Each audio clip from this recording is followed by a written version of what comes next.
Much like Seinfeld and Frasier have a habit of sharing Andy Ackerman, in this case, they're also sharing clothing.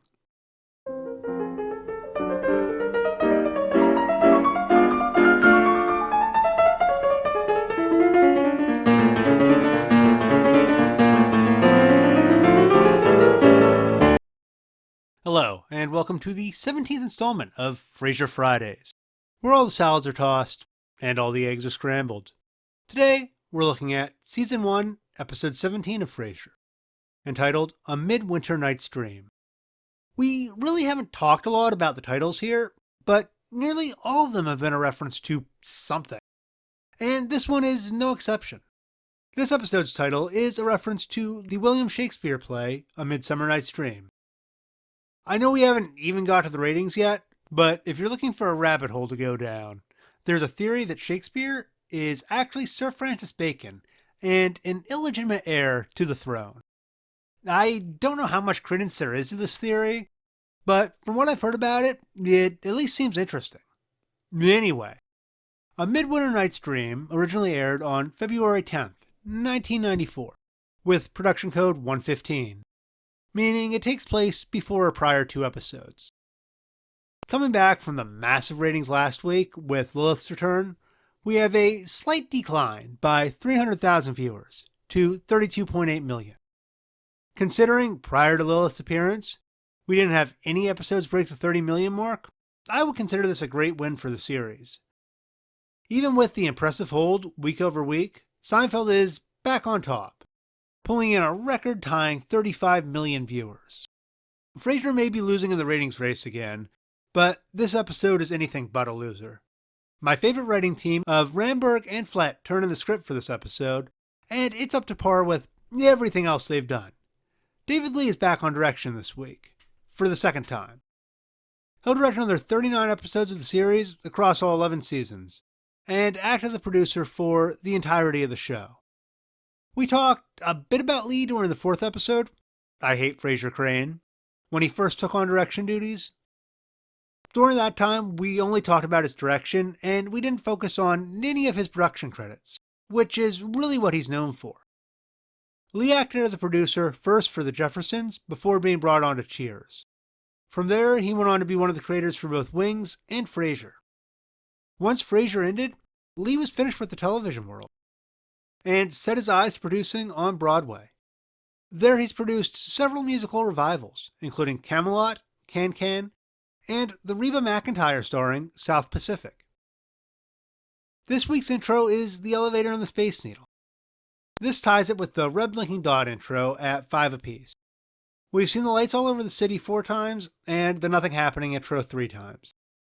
Since we're back in production order next week, I'm going out on a limb and guessing we will do the lights all over the city intro next week to even us back out. Then move into some kind of short intro rotation for the last few episodes of the season. Beyond the intro, this is a little bit of a different episode of Frasier than we've seen in the past. There's almost no scenes in the studio, and the single scene that is there isn't a guest caller scene. In fact, with the exception of Dean Erickson's return, we don't even have any guest stars this episode. What we do have is the very first Niles-centric episode of the series, and it's a good one. The episode starts out with Dean Erickson taking Niles and Frasier's orders, both of who drink coffees that aren't exactly black. Erickson has been a waiter for 3 prior episodes of Frasier, most of which he had lines in, and here he has a small actual character arc, where he briefly dates Daphne. In Erickson's first appearance, I noted he hadn't really done any acting outside of these 4 episodes of Frasier. But I didn't note much else. YouTuber Gabriel Knights pointed out to me Erickson is actually fairly well known in gaming circles, as the voice of Gabriel Knight in the Beast Within game, a recasting from Tim Curry in an earlier game. This game won numerous awards and looks pretty fun, although I haven't had a chance to try it personally yet. The Gabriel Knight series didn't continue with Erickson after that game, and he went into writing, where he has written both a mystery called No One Laughs at a Dead Clown, and a self-help book called Choose Your Story, Choose Your Life. Today, he is the founder and CEO of Bionic Capital LLC, an investment advisory firm. For a guy whose entire TV career is 4 small recurring spots on Frasier and an interview about his upcoming video game, I find Erickson to be one of the more fascinating actors we've had on the show, and definitely one of the most eclectic individuals to actually appear. Sorry, guest caller Timothy Leary. This episode starts out with, well, not a jaw-dropping moment, certainly an interesting one, that has implications for the series going forward from here. Daphne shows up at Cafe Nervosa and hits it off with Dean Erickson's Eric. Niles, being Niles, is of course upset about this, and Frasier actually calls him out about his crush on Daphne. I was initially predicting a kiss between Niles and Daphne at the end of the season to mirror the Sam and Diane plotline from Cheers, but this episode makes me think I'm wrong about that. Instead, being the good psychiatrists they are, Frasier and his brother realize there must be something wrong in Niles' marriage and decide to try something to fix it. As is becoming a common recurrence with a lot of the stronger episodes of this series, there's not really time to focus on every character. This week, it's Roz that hardly appears in the episode. She acts as Frasier's soundboard this episode, while he discusses Niles' marriage problems. We get a nice little story about Roz's wild love life from this scene, but that's about it. I'm sure we're going to get more into it at some point, but up to now, the only one of Roz's dates we've actually seen was Noel. I'm hoping we'll get a longer plotline about Roz's love life at some point before the end of Season 2. Roz's solution for Niles' problems is role-playing, and Niles chooses an interesting choice for his roleplay. Niles wears a ridiculous pirate outfit for Maris, and things go awry. The really interesting thing about this pirate outfit is, it's not the first time this broadcast season this very shirt has shown up on an NBC show.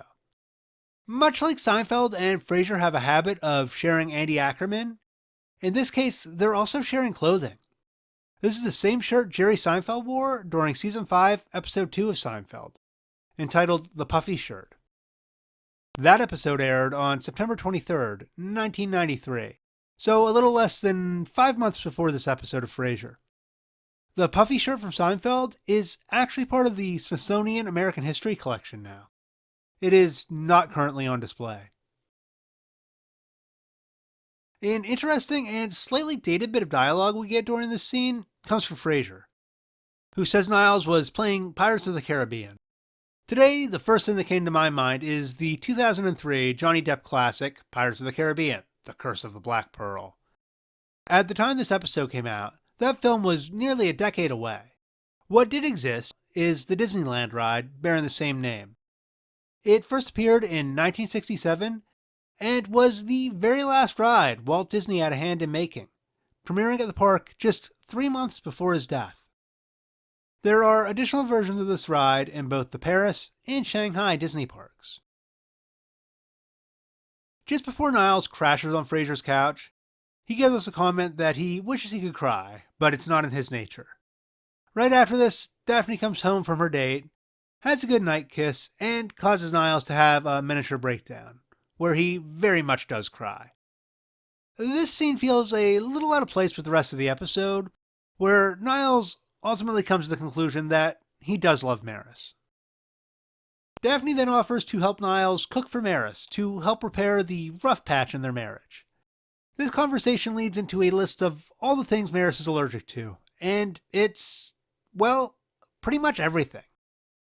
In fact, I think the only meal Maris is able to have would be plain pork. It isn't surprising to me that Maris has a long list of food restrictions, considering what we already know about her.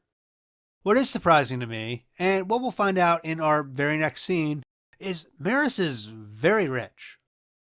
2 other things we learn about Maris in this episode is her size is officially confirmed as smaller than Daphne's, and we learn how Niles and Maris first met, and that they dated for 3 years before getting married.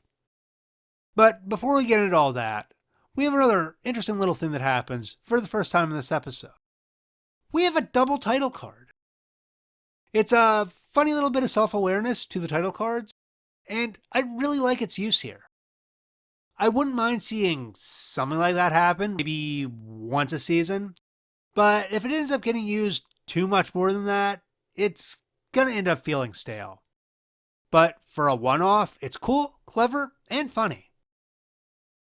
It turns out Maris is very wealthy, and her and Niles don't just live in a nice apartment like Frasier. They live in a huge mansion. We only get to see one room of it here, and the place is gorgeous. This marks the first time we've seen Niles' living quarters, and makes his excuse not to have Martin move in the pilot episode feel a little ridiculous. Martin and Maris might not get along, but as big as that house is, there's no reason they'd even have to see each other every day. With that said, Niles being Niles is more than enough for this to make perfect sense. Temptation strikes Niles because Daphne is bent over, providing him with a good look at her assets. Niles struggling with temptation aside, I absolutely love Jane Leaves combing her hair out and using the fireplace to dry it here. Much like Niles wiping the seat off before sitting down a few episodes ago, this is a great characterization moment and more evidence of just how talented our main actors are. Right before the power goes out, we get a shot I can only describe as a stage shot, and it really shows why David Lee has gone into doing musical revivals in recent years. It's a nice wide shot, showing nearly the entire room, and we see the lights fade in and out a few times before the power drops out completely. This is an excellent direction choice, and it leads to the second funniest part of the episode, where we zoom in on Niles' face, he breaks the fourth wall, a first for the series, and holds up a finger in thought. We do get one clear answer I've been wondering about since episode 6. Niles has never done anything with Daphne outside of flirt with her. I'm glad for this, as the show has treated infidelity as a very heavy subject thus far, and I would have hated for them to have Niles enter into it completely off camera. Daphne has the best and funniest line of the episode, and one of the funniest of the series thus far. Niles is about to give in to temptation and kiss her, when the clock he and Maris purchased on their honeymoon comes back to life, and Daphne exclaims, "Dr. Crane, your Glockenspiel has sprung to life!" This line had me in stitches, and is by far the best line Daphne has had in the series thus far. I want to take a moment to focus on Dr. Crane's Glockenspiel. A Glockenspiel is actually a musical instrument, with different sized and spaced steel bars that are hit to produce different musical notes. If you've ever seen the interior of a music box, the idea is pretty similar. The interior mechanism of a music box is known as a Spielhör. With that said, Glockenspiels aren't subjugated to just being one size, and some take up entire towers, using bells instead of steel bars, acting as a giant music box. It appears the steel balls spinning around in the bottom of Niles' Glockenspiel may be bells, as opposed to bars. There is also a clock in Munich, Germany, known as the Rathis Glockenspiel clock, which puts on a 10 to 15 minute show, completely with miniature figures moving about. Think that scene in the first Shrek movie, where all the little animatronics sing about how perfect Lord Farquaad is. From what we can see of Niles' Glockenspiel, I believe it would be more accurately called a Rathis Glockenspiel than just a Glockenspiel, but that doesn't have quite the same ring to it. Just before Frasier leaves to brave the elements and save Niles from temptation, he says the only thing missing from the scene between Niles and Daphne is someone shouting Heathcliff. This is a reference to a famous scene in the 1847 novel Wuthering Heights by Emily Bronte. Our Coda scene finds both Frasier and Niles playing the piano together, while Martin beats on the door desperately, trying to get in out of the rain. Forgetting about poor Martin for a moment, I think it's worth pointing out that both David Hyde Pierce and Kelsey Grammer actually know how to play piano.